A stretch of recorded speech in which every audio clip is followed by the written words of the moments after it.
Hey all, welcome to SJ Edition YouTube channel. আজকের এই ভিডিওতে আমরা দেখব কিভাবে KineMaster দিয়ে টেক্সট স্ক্রলিং তৈরি করা যায়। আপনার যদি এই ভিডিওটি ভালো লেগে থাকে তাহলে অবশ্যই লাইক কমেন্ট করে দিবেন এবং শেয়ার করে দিবেন। তাহলে কথা না বাড়িয়ে চলুন শুরু করা যাক। প্রথমেই যে কাজটি করতে হবে সেটি হচ্ছে মিডিয়া ফাইল থেকে আমাদের একটি ভিডিও ফুটেজ অথবা একটি স্টিল ইমেজ নিয়ে নিতে হবে। আমি এখান থেকে ইমেজ অ্যাসেটস থেকে একটি ইমেজ ফুটেজ নিয়ে নিচ্ছি। এটিকে আমরা একটু বড় করে দিচ্ছি, অর্থাৎ এটি আমাদের ভিডিও ফুটেজ অথবা ইমেজ ফুটেজ হিসেবে কাজ করবে। এটাকে আমরা সেট করে দিলাম। এরপরে হচ্ছে আমরা লেয়ারে চলে যাব।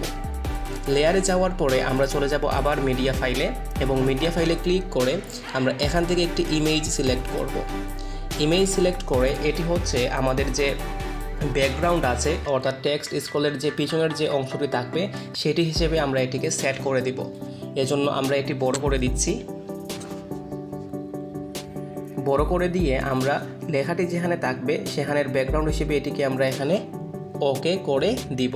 করার পরে এটিকে আমরা একটু বড় করে দিব, অর্থাৎ যত সময় ব্যাপী আমরা আমাদের টেক্সট স্ক্রলিং চালিয়ে যেতে চাচ্ছি তত সময় পর্যন্ত আমরা এটাকে বর্ধিত করে দিব। ওকে করে দিব। আবার আমরা প্রথম দিকে চলে যাব। প্রথম দিকে চলে আসার পরে আমরা এখান থেকে আবার লেয়ারে ক্লিক করব।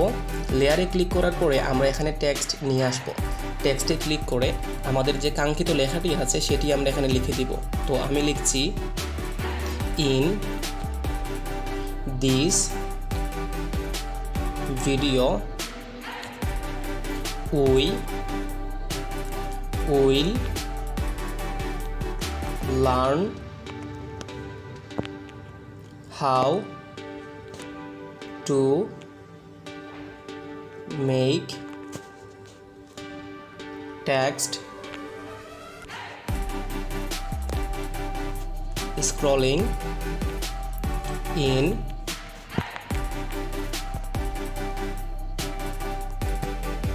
KineMaster এটি লিখে আমরা ওকে করে দিব। তারপরে আমরা যে লেখাটি লিখেছি এটি এখানে আমরা দেখতে পাচ্ছি ব্যাকগ্রাউন্ড অনেক দূরব্যাপী চলে গিয়েছে, কিন্তু লেখাটি যায়নি। এজন্য আমরা লেখাটিকেও ব্যাকগ্রাউন্ডের সমান পরিমাণ করে দিব।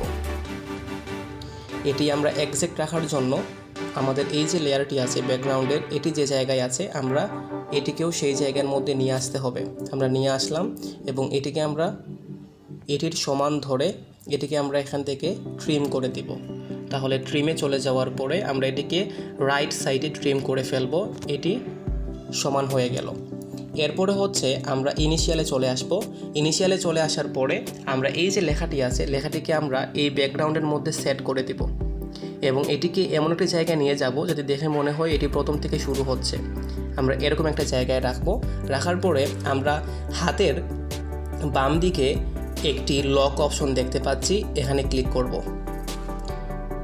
ক্লিক করে আমরা এই যে লেখাটি আছে এই লেখাটির একেবারে শেষ পর্যন্ত অর্থাৎ টেক্সটের যে টাইমলাইনটি আছে এটির শেষ পর্যন্ত আমরা যাব। যাওয়ার পরে আমরা হাতের ডান দিকে একটি আলোকিত অপশন বা লাইটেন একটি অপশন দেখতে পাচ্ছি, অর্থাৎ প্লাস অপশন, এখানে ক্লিক করব। ক্লিক করে দেওয়ার পরে এটি এখানে সেট হয়ে গেছে। এখন আমরা যে কাজটি করব সেটি হচ্ছে এই যে লেখাটি আছে লেখাটিকে আমরা এখান থেকে তুলে নিয়ে একেবারে ইনিশিয়ালের শেষ পর্যায়ে অর্থাৎ যেখানে কি লেখাটি শেষ হবে ওইরকম একটা জায়গার মধ্যে নিয়ে লেখাটি সেট করে দিতে হবে। আমরা লেখাটি নিয়ে এসেছি। এরপরে আমরা যে কাজটি করব সেটা হচ্ছে আমাদের যে লক অপশন আছে এখানে ক্লিক করব, অর্থাৎ এটি আমাদের রেডি হয়ে গিয়েছে। এখন যদি আমরা দেখার চেষ্টা করি অর্থাৎ এখান থেকে আমরা স্টার্ট করি তাহলে দেখতে পাবো ডান দিক থেকে বাম দিকে লেখাটি চলে যাবে অর্থাৎ স্ক্রলিং হবে। তাহলে আমি শুরু করছি। তাহলে আমরা দেখতে পাচ্ছি টেলিভিশনে আমরা যখন খবর শুনি এবং খবরের নিচের দিকে যেরকম টেক্সট স্ক্রলিং হয় এরকমই এই জায়গার মধ্যে টেক্সট স্ক্রলিং হচ্ছে। তো আশা করি আমরা এরকমভাবে আমাদের কোনো ভিডিওতে আমরা টেক্সট স্ক্রলিং তৈরি করতে পারবো। আজকের ভিডিওটি ছিল এতটুকুই। দেখা হবে পরবর্তী কোনো ভিডিওতে। তার আগ পর্যন্ত সবাইকে শুভেচ্ছা জানিয়ে আজকের ভিডিও থেকে বিদায় নিচ্ছি।